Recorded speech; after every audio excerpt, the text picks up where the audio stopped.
Hi నేను సతీష్. హౌస్లో 1-to-1 చాలా హీటెడ్ ఆర్గ్యుమెంట్స్ అయితే జరిగాయి. మరి ఎందుకోసం జరిగింది అనేది కూడా ఒక అప్డేట్ అయితే నాకు వచ్చింది. మరి దానికోసమైనా లేకపోతే ఇంక దేనికోసం క్లారిటీ అయితే ఇస్తా. అట్లాగే ఇంకోటి ఏంటంటే నామినేషన్లు కూడా జరుగుతాయి కదా, ఆ ప్రాసెస్ ఆ ప్రక్రియ అయితే జరుగుతుంది. మరి ఎవరిని ఎవరు చేశారు ఏంటి అనేది కూడా నేను మార్నింగ్ 8 o'clock జర్నలిస్ట్ సతీష్ ఛానల్లో అప్లోడ్ చేస్తాను. చాలా ఇంట్రెస్ట్గా ఉంటుంది, అది మిస్ కాకండి. అయితే ఈ వారం 14వ వారం ఎవరు వెళ్ళబోతున్నారు అని జర్నలిస్ట్ సతీష్ ఛానల్లో నేను ప్రీ ఒపీనియన్ పోల్ పెడితే నిజంగా షాకింగ్ అనిపించింది. ఆ ఒపీనియన్ పోల్స్ ఆ పర్సంటేజ్లు అన్ని చూస్తే ఊహకందని రీతిలో జరుగుతుంది. చాలా తేడా కొట్టేస్తుందని మాదిరిగా ఉంది. ఓటింగ్ చూస్తే మాత్రం షాక్. మీరు కూడా ఖచ్చితంగా జర్నలిస్ట్ అధ్యక్షులు కమ్యూనిటీ ఉన్నది కదా, వీడియోస్ షార్ట్స్ లైవ్ పక్కన కమ్యూనిటీని నేను పెద్ద తమిళస్ పెడతా. ఈ వీడియో చూడాలంటే లింక్ టచ్ చేయండి, ఓపెన్ చేయండి అని చెబుతా కదా. అక్కడ ఒపీనియన్ పోల్ ఉంటుంది, ఖచ్చితంగా ఓటు వేయండి. అట్లాగే ఆ లింక్ కూడా షేర్ చేయండి. అలాగే వీడియో చూసే ముందు లైక్ కూడా చేయండి. 2 channels news ball and journalist Satish కూడా సబ్స్క్రైబ్ చేసుకుంటే ఆఫ్టర్ బిగ్ బాస్ కూడా నేను వేరే కంటెంట్తో కూడా మంచి మంచి అప్డేట్స్తో మంచి మంచి వీడియోస్తో కూడా వస్తా. 2 ఛానల్స్ సబ్స్క్రైబ్ చేసుకోండి. అయితే మన పోల్లో నేను ప్రస్తుతానికి చెబుతున్నది ఏంటంటే జర్నలిస్ట్ సతీష్ ఛానల్ ప్రకారం చెబుతుంటే, ఎందుకంటే అది ఎప్పుడు దగ్గరగానే వస్తుంది. ఎలిమినేషన్ క్లారిటీ పక్కగా వచ్చేస్తుంది. ఇంకా దగ్గరికి ఏంటి 100% వచ్చేస్తుంటుంది. ఆ ఓటింగ్ పర్సంటేజ్లు చూస్తేనే ఆడియన్స్ మూడ్ ఏంటి, పల్స్ ఏంటి, ఎవరికి సపోర్ట్ చేస్తున్నారు, ఓట్లు వేస్తున్నారు, ఎవరు ఎలిమినేట్ అయితే ఫుల్ క్లారిటీ వచ్చేస్తుంది. అంత పర్ఫెక్షన్ ఉంటుంది. అయితే నేను వీడియో చేసే సమయానికి జరిగిన పర్సంటేజ్ల ప్రకారం కూడా చూస్తే షాకింగ్. నిఖిల్కి గౌతమ్ కలిపి పెడితే 63% పైన ఓటింగ్ జరుగుతూ ఉంటే, ప్రేరణ విష్ణుప్రియ 22% పైన జరుగుతూ ఉంటే, రోహిణికి ఏమో 10% జరిగితే, నబీల్కి కేవలం 6% ఓటింగ్ జరుగుతూ ఉంది.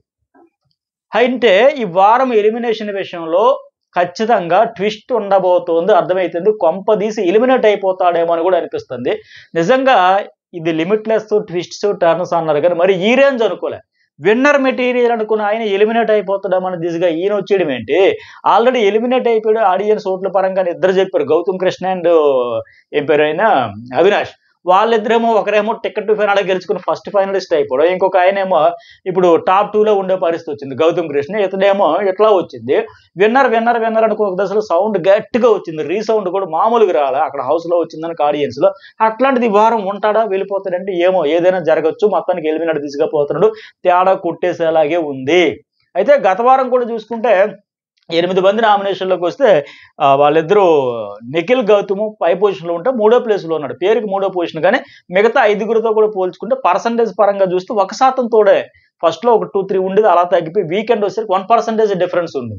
సో ఈ వారం అయితే టాప్ 5 ఛాన్సులు కూడా గల్లంత అయిపోతాయేమో నాకు అనిపిస్తుంది ప్రస్తుతానికి చూస్తే. మరి నబీల్ ఫ్యాన్స్ అయితే చూసుకోండి, ఓటైతే వేసుకోండి. ఇన్నాళ్ళు కాపాడుకుంటూ వచ్చారు, ఇప్పుడైతే చాలా ప్రెస్టేజ్ ఇష్యూగా తీసుకుంటారు. టాప్ 5లో ఉండాలనే వాళ్ళు పాప కష్టపడ్డారు, ఆశలు పెంచుకున్నారు. అందరికీ ఒకటే మాదిరిగా ఆ ప్రయత్నాలు అయితే ఎవరి శక్తి మేరకు వాళ్ళు చేశారు. కాబట్టి మీ ప్రయత్నం అయితే మీరు చేసుకోవాల్సింది. ఇంకా వాళ్ళు చేయాల్సింది వాళ్ళు చేస్తారు. ఇక బయట నుండి సపోర్టర్స్ ఏ కంటెస్టెంట్ విషయంలో సరే మరి అట్లా ఉండబోతుంది. మరి చూద్దాం ఎట్లా ఉంటుంది. ఇంకో రెండో పాయింట్ ఏంటంటే డబుల్ ఎలిమినేషన్ అయితే ఈ వారం ఉండదు. ఇప్పుడు 7గురు ఉన్నారు, 5గురు టాప్ 5 కోసం పెట్టాలి, ఇంకుంటారు కనుక సింగిల్ ఎలిమినేషన్ ఉంటుంది. అయితే సీజన్ 7 మాదిరిగానే సూపర్ 6 పెట్టే ఛాన్సెస్ ప్రస్తుతానికి నాకున్న అప్డేట్స్ ఇన్ఫర్మేషన్ ప్రకారం సూపర్ 6. అయితే ఈ 14th వీకెండ్ అయిపోయిన తర్వాత ఒక సింగిల్ ఎలిమినేషన్ అయిపోయిన తర్వాత ఇక్కడ లాస్ట్ 15th వీక్ సంబంధించి బుధవారం ఇట్లా మిడ్ వీక్ ఎలిమినేషన్ అయితే ఉంటుంది. సూపర్ 6 లాస్ట్ 15th వీక్ అయితే గ్రాండ్ ఫైనల్ వారానికి వచ్చేసరికి 6గురు నుంచి అందులోంచి ఒకరిన వెన్స్డే ఆ టైంలో మిడ్ వీక్ అయితే ఉంటుంది. సో ఎట్లా ఉండబోతుంది. ఈ వీకెండ్ మాత్రం సింగిల్ ఎలిమినేషన్. మరి ఆ సింగిల్ ఎలిమినేషన్ మీ ఫేవరెట్ కంటెస్టెంట్ అవ్వకూడదు, హౌస్లో ఉండాలి అనుకుంటే, సూపర్ 6 ఆర్ టాప్ 5లో ఉండాలి అనుకుంటే ప్రతి ఓటు ఇంపార్టెంటే. మరి హాట్స్టార్లో అలాగే అఫీషియల్ అండ్ అన్అఫీషియల్లో కూడా వెయ్యండి. మీ ఫేవరెట్ కంటెస్టెంట్ ఎవరు అసలు అర్హుడు అనేది కూడా మెసేజ్ అయితే పెట్టండి, టాప్ 5లో ఉండేదని కూడా. అంటే ఇంకోటి ఏంటంటే నాకు వచ్చిన అప్డేట్ ప్రకారం సెకండ్ ఫైనలిస్ట్ కోసం కూడా ఒక డిస్కషన్ అయితే జరుగుతుంది. అట్లాంటి ప్రక్రియ అయితే నడిచే ఛాన్సెస్ వెరీ హై. అది కూడా ఏంటంటే ఇప్పుడు ప్రేరణ నబీల్ నేను వీడియో చేసే సమయానికైతే నాకు ఇంకా దానికి పూర్తి పర్ఫెక్షన్ ఇన్ఫర్మేషన్ అయితే రాలేదు, కానీ ఇన్ఫర్మేషన్ అయితే రాలే. బట్ సంథింగ్ ఏదో జరుగుతూ ఉంది. ప్రేరణ నబీల్కి కూడా అవకాశం ఉండేది అని అయితే నాకు తెలిసింది. మరి ఇదేంటంటే లైవ్లో కూడా ప్రేరణ నేను నబీల్ కూడా అడిగిద్ది, సెకండ్ ఫైనలిస్ట్ ఉంటుందంటే ఉంటుందని కూడా నబీల్ అంటే, గౌతమ్ కృష్ణ పక్కన నుంచి చూస్తే ఆయన అడిగితే అదే ఉండదు, ఒక ఫైనలిస్టే, ఇంకెన్ని ఫైనలిస్టులు ఉండవు, ఇక మిగతా అంత ఓట్ల పరంగా మాదిరిగా చెప్పాడు. అయితే నాకు వచ్చిన అప్డేట్స్ ప్రకారం కూడా ఫోటో బర్నింగ్ అని చెప్పేసి 1-to-1 అయ్యిందంట. మరి ఆ ఫోటో బర్నింగ్ 1-to-1 ఎవరెవరికి జరిగిందని కూడా ఈ వీడియో చేసే సమయానికి వచ్చిన ఇన్ఫర్మేషన్ ఇచ్చేస్తా.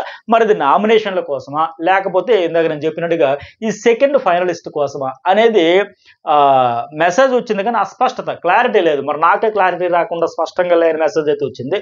సో ఫుల్ క్లారిటీ తీసుకొని ఆ అప్డేట్ రాగానే మీకైతే నెక్స్ట్ వీడియోలో అయితే ఫుల్ క్లారిటీ ఇచ్చేస్తా.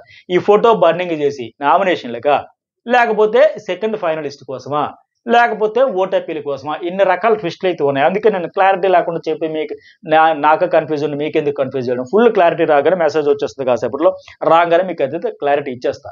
మరి ఎందుకోసం ఏంటని. మొత్తానికి 1-to-1 అయితే చాలా గట్టిగానే అయ్యిందంట. పైగా ఇప్పుడు ఇక్కడ ఏంటి 1-to-1 ఎవరెవరికి అయిందంటే అవినాష్ విష్ణుకి అవినాష్కి మధ్య అయిందంటే అవినాష్ విష్ణుకి చేశాడంట. మరి అది నామినేషనా, లేకపోతే ఏంటి ఈ ఫైనలిస్ట్ సెకండ్ ఫైనలిస్ట్ కోసమా ఏంటి అనేది కూడా చూడాలి. అయితే నన్ను ఎటు చెప్పాడు బుర్రపెట్టి ఆడడం ఎలా బుక్ ఆమెకు డెడికేషన్ చేశాడు. పైగా అంతకు ముందు వారం కూడా చెప్పాడు ఎందుకోసం ఆడుతుందో తెలియదు, ఎవరి కోసం ఆడుతుందో తెలియదు, అసలు క్లారిటీ లేదు, కన్ఫ్యూజ్ ఉంది, నామినేషన్లో పాయింట్లు ఉండవు, ఏవి ఉండవు అని చెబుతున్నాడు కనుక సరే అవినాష్ ఇంక విష్ణుప్రియకే ఆ విషయంలో చెప్పు అంటాడు. అట్లాగే ఇంకొక అప్డేట్ ఏంటంటే విష్ణుప్రియ గౌతమ్కి చేసిందంట. మరి గౌతమ్ కోసం ఎందుకంటే బహుశా నిన్న ఎవరావిడ పునర్నవి వాళ్ళు వచ్చేటప్పుడు ఆ అమ్మాయి చెబుతా ఉంటే నాకంటే 1 ఇయర్ పెద్దే, కానీ ఏం ఉపయోగం అని అంటే ఇతను గౌతమ్ కృష్ణ నవ్వాడని చెప్పేసి విష్ణుప్రియ అడుగుద్ది. బహుశా నేను అనుకుంటాను అంతే, లైవ్ డిస్కషన్ చూశాను కాబట్టి అందువల్ల ఏమో, అందుకోసం గౌతమ్ ఆ అమ్మాయి అలాగ అనేటప్పుడు నువ్వు ఎందుకు నవ్వావంటే, లేదు నేను కూడా ఫస్ట్ వచ్చేటప్పుడు చెప్పాను కదా, నీ ఆట గురించి నామినేషన్ కూడా చేసే కదా, నీకు చెప్పిన ఫస్ట్ ఆ అమ్మాయి పునర్నవి వాళ్ళు ఏం చెబుతున్నారో కూడా నువ్వు వినట్లే, పునర్నవి వితిక వాళ్ళు చెప్పేది కూడా వినకుండా నువ్వు అడ్డంగా పడిపోతున్నావు, నేను ఇంతే అంటున్నావు. ఫస్ట్ వాళ్ళు ఏది చెబితే కదా విని తర్వాత తీసుకోవడం కదా, అందుకు ఆ పాయింట్ ఫీల్ ఆ అమ్మాయి కూడా అయింది. నాకంటే 1 ఇయర్ పెద్ద దగ్గర ఏమి ప్రయోజనం ఏంటి, ఉపయోగం ఏంటి అయినట్టు అంది. సో సేమ్ నేను కూడా ఐ గాట్ ఇట్ అని చెప్పి నేను కూడా అందుకోసం జస్ట్ నావే ఎనీవే నువ్వు సీరియస్గా తీసుకుంటావు అనుకోలే, ఎనీవే నువ్వు హర్ట్ అయితే సారీ అని కూడా చెప్పాడు. బట్ ఆ అమ్మాయి ఒకవేళ అందుకోసం గట్టేమో చూడాలి. మరి అట్లాగే ఇంకోటి ఏంటంటే గౌతమ్ నిఖిల్కి వీళ్ళిద్దరి మధ్య కూడా గట్టిగా హీటెడ్ ఆర్గ్యుమెంట్ అంట. మొన్న వీక్ ఏంటంటే ఇద్దరిని ఒకరి కింద ఒకరు పాముని ఇచ్చిన టాస్క్లో కూడా గౌతమ్ ఏమో నిఖిలేమో గౌతమ్ని పెట్టుకున్నాడు. ఆ పాయింట్ కావచ్చు. అలాగే నిన్న కూడా నామినేషన్లో పెద్ద పాయింట్లు చెప్పట్లే, అసలు వ్యాలిడ్ పాయింట్సే ఉండట్లేదని గౌతమ్ కూడా చెప్పాడు. సో అది కూడా కావచ్చు. అలాగే ఈ వీకెండ్ నిన్న మన సాటర్డే నాడు కూడా జరిగే కదా దుమ్ము ఎవరని చెప్పుకున్నారు, ఇంకా ఈ బ్లాక్ టికెట్ గోల్డ్ టికెట్లు, ఈ నేపథ్యంలో మొత్తానికి ఈ 1-to-1 జరిగి ఇంకొక ఇద్దరి మధ్య 1-to-1 ఎవరికంటే నిఖిల్కి రోహిణికి కూడా 1-to-1 జరిగిందంట. సో బహుశా నువ్వు ఒక్కసారి కూడా నామినేషన్లోకి రాలేదు కదా, ఇదేం మిరాకిల్. ఒకసారి ఇప్పుడు నువ్వు మళ్ళీ వద్దామని మరి ఆఖరి ఛాన్స్ ఇదని ఒకసారి వచ్చాయని కూడా చెప్పుకుంటారు. మరి ఈ నలుగురు మధ్య కూడా జరిగిందంటే ఇక మిగతా ప్రేరణ, రోహిణి, నబీల్ అయితే ఉన్నారు. మరి వాళ్ళు ఎవరితో ఆర్గ్యుమెంట్ చేశారు, 1-to-1 ఏం జరిగిందని కూడా చెప్పుకుందాం. అప్డేట్ రాగానే చెప్పేస్తే. అట్లాగే ఓటీపీలు కూడా ఈ టాస్క్లు అయితే పెడతారు. ఇంకా మరి ఎందుకోసం ఒకవేళ బ్లాక్ టికెట్స్ ఉన్నాయి, గోల్డెన్ టికెట్స్ ఉన్నాయి, చాలా అప్డేట్స్ అయితే అంత గందరగోళంగా జరిగేదట్టే ఉంది. మొత్తానికి ఏదో సంథింగ్ అయితే ప్లాన్ చేస్తున్నారు, ఏదో ట్విస్ట్ ఇద్దామని, లిమిట్లెస్ ట్విస్ట్స్ టర్న్స్ అన్నారు కదా, ఆ మాదిరిగా ఇవ్వడానికి చాలా ప్రయత్నాలు అయితే చేస్తాను, చాలా డిస్కషన్ అయితేనే. అందుకే నాకు మెసేజ్ రాగానే క్లారిటీ కావాలని అడుగుతున్నా, వెయిట్ చేయండి సార్ అంటున్నారు, మళ్ళీ వస్తుంది. అది రాగానే మీతో అయితే అప్డేట్స్ అయితే చేసుకుంటా. మరి వీడియో చూసిన వాళ్ళు లైక్ చేయడం అయితే మర్చిపోకండి. అట్లాగే 2 ఛానల్స్ సబ్స్క్రైబ్ అయితే చేసుకోండి. అలాగే ఇన్స్టా అకౌంట్ ఏమో డిస్క్రిప్షన్లో ఉంటుంది, అది కూడా ఫాలో అయితే అప్డేట్స్ అయితే మీతో షేర్ చేసుకుంటా. Thank you.